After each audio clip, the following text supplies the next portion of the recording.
Bienvenidos al segundo acompañamiento de la semana 1, proyecto 4, Educación Física, con su maestra Yanela García. En esta semana veremos los juegos en Educación Física. En esta segunda clase vamos a hablar de los juegos pequeños y su clasificación.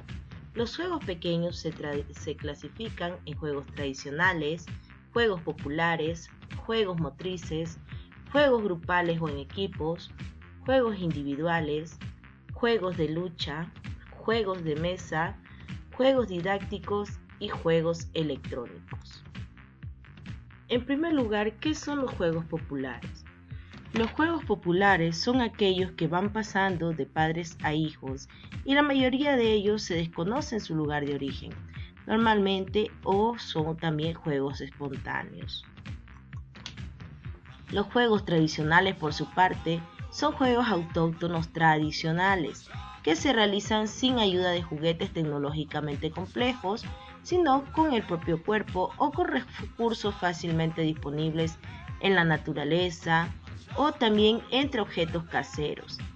Asimismo, también tienen la consideración de ser tradicionales los juegos que se realizan con los juguetes más antiguos o simples, por ejemplo, las muñecas, las cometas, peonzas o perinolas, pelotas, canicas, dados, etc.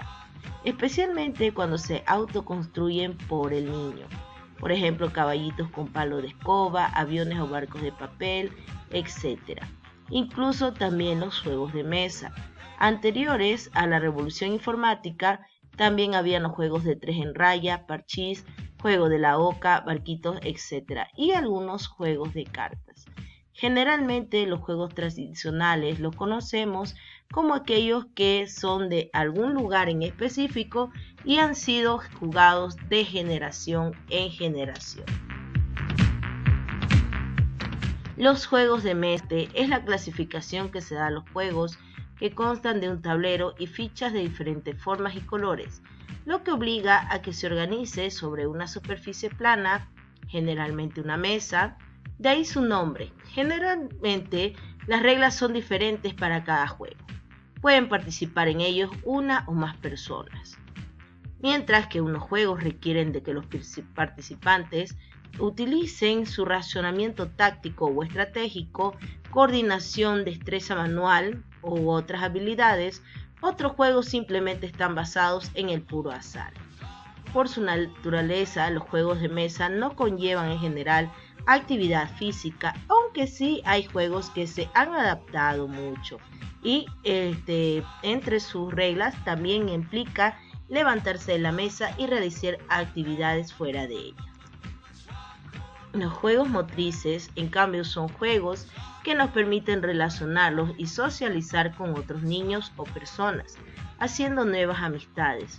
Son excelentes medios de recreación.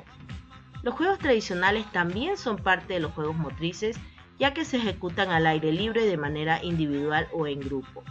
También nosotros conocemos a los juegos motrices como juego de movimiento.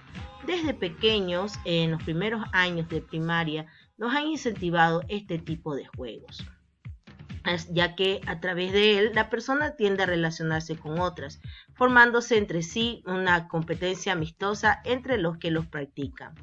También nos ayudan a mejorar nuestras habilidades motrices básicas como saltar, correr, caminar y entre otros. Los juegos grupales o individuales están divididos para las personas que desean participar en un grupo o que prefieren ser únicos al momento de practicar algún juego.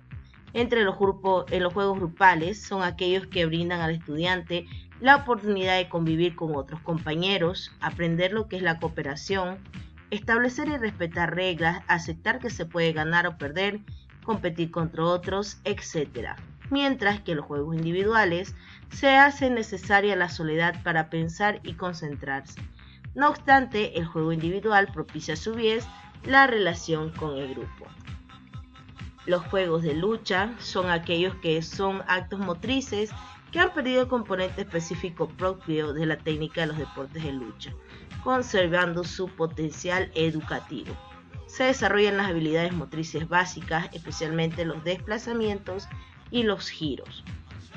Los juegos didácticos, por su parte, pueden ser definidos como una actividad que produce diversión o entretenimiento orientada a alcanzar un objetivo mediante la aplicación de reglas. Muchos de ustedes lo han jugado en sus primeros años de educación básica, sean juegos como rompecabezas, como Legos, etc.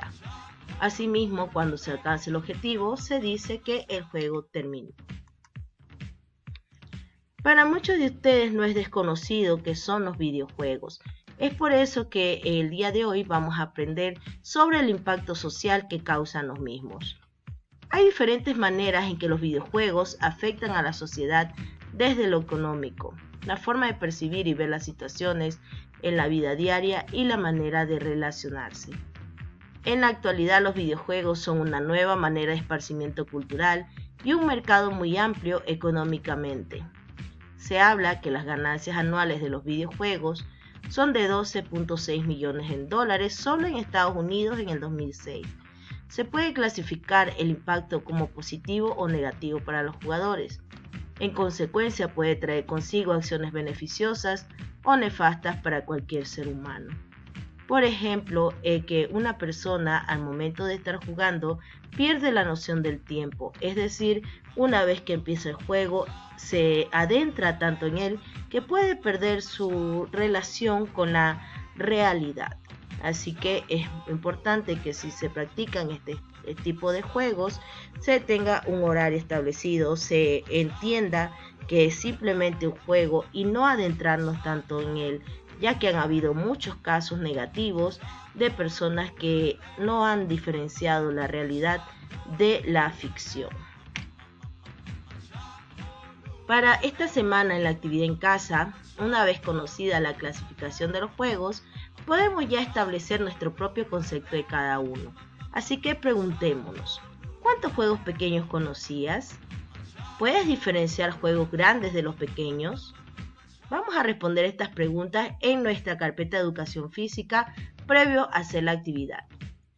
Luego vamos a realizar un mapa conceptual de los juegos en educación física y su división. Para esto necesitaremos tanto el PDF de esta clase como de la anterior. Vamos a poder realizarla en un mapa conceptual de tu preferencia. Puedes utilizar figuras como nubes, como círculos, cuadrados, lo que tú prefieras. Puede ser tan creativo como tú lo desees. Aquí yo les he puesto un ejemplo en cuadraditos como para que nos vayamos guiando. Ustedes lo pueden hacer de la manera más creativa que lo deseen. Así que vámonos a la obra. Yo me despido y espero que hagan un excelente trabajo. Nos vemos en el siguiente acompañamiento. Que Dios me los bendiga.